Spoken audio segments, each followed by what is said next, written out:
Assalamualaikum warahmatullahi wabarakatuh. Salam sejahtera. Salam Om Swastiastu. Namo Buddhaya. Salam kebajikan.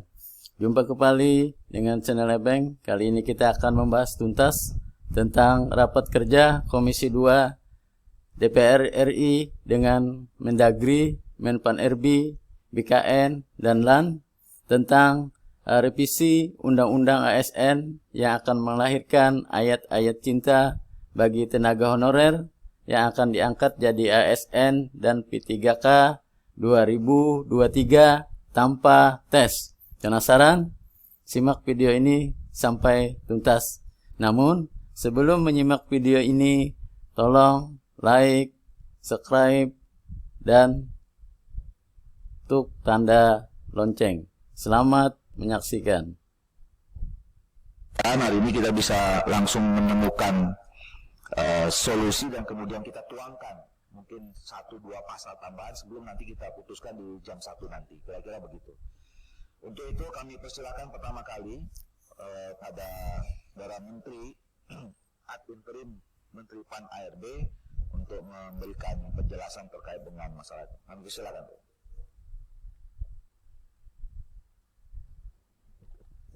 Baik, Assalamualaikum warahmatullahi wabarakatuh.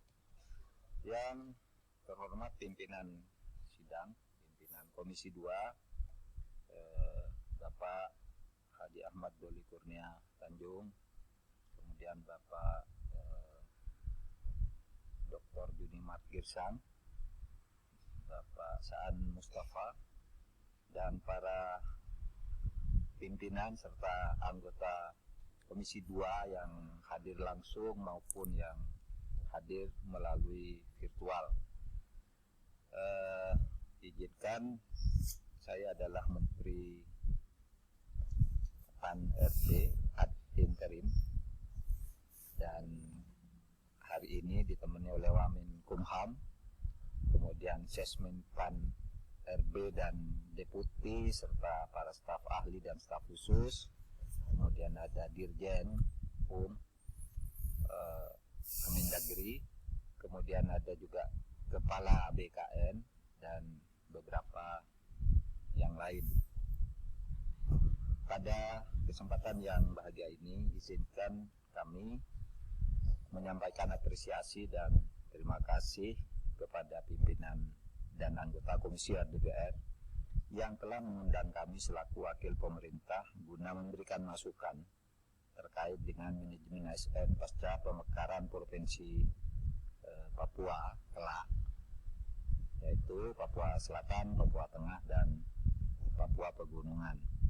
Sebagaimana kita ketahui bersama bahwa manajemen ASN dilaksanakan berdasar sistem merit sesuai dengan kualifikasi, kompetensi, dan kinerja dengan mempertimbangkan aspek integritas dan moralitas. Kemudian pengadaan calon ASN diperuntukkan bagi setiap WNI sehingga setiap WNI mempunyai kesempatan yang sama untuk melamar menjadi PNS dan pegawai pemerintah dengan perjanjian kerja setelah memenuhi persyaratan, tentu saja. Penerimaan PNS dan PPPK dilaksanakan melalui penilaian secara objektif berdasar kompetensi, kualifikasi, kebutuhan instansi pemerintah, dan persyaratan lain yang dibutuhkan dalam jabatan. Selanjutnya, seiring dengan pelaksanaan PP 49 tahun 2018, status pegawai non-ASN harus menjadi ASN pada tahun 2023 dan setiap pejabat pembina kepegawaian atau PPK baik pusat maupun daerah tidak diperkenankan lagi mengangkat tenaga non-ASN. Ini telah ditegaskan sebagaimana surat Menpan RB nomor B 185 tanggal 31 Mei 2022 mengenai status kepegawaian di lingkungan instansi pemerintah pusat dan daerah. Jadi intinya Pak, kita membatasi pengangkatan tenaga honorer itu supaya diberikan dan diselesaikan selambat-lambatnya nanti tahun 2023. Pimpinan dan anggota Komisi 2 yang terhormat, pengadaan calon ASN dilaksanakan bertujuan agar ASN memiliki karakteristik pribadi selaku penyelenggara pelayanan publik dan mampu berperan sebagai perekat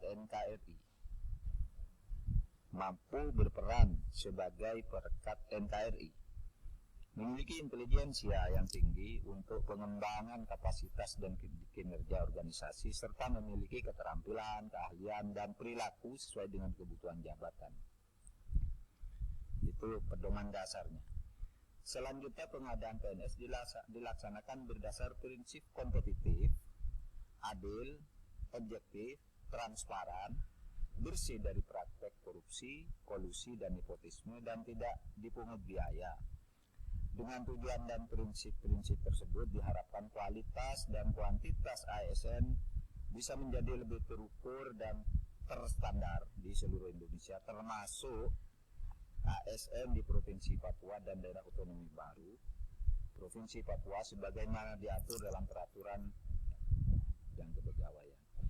Oleh sebab itu, berdasarkan Undang-Undang Nomor 5 Tahun 2014 tentang ASN serta Peraturan Pemerintah Nomor 11 Tahun 2017 sebagaimana diubah dengan Peraturan Pemerintah Nomor 17 Tahun 2020 tentang manajemen PNS dan Peraturan Pemerintah Nomor 49 Tahun 2018 tentang manajemen PPPK, maka setiap instansi menyampaikan usulan kebutuhan ASN kepada Menteri Pan-RB dan Kepala BKN dengan pendapat dari Menteri Keuangan serta pertimbangan teknis dari BKN.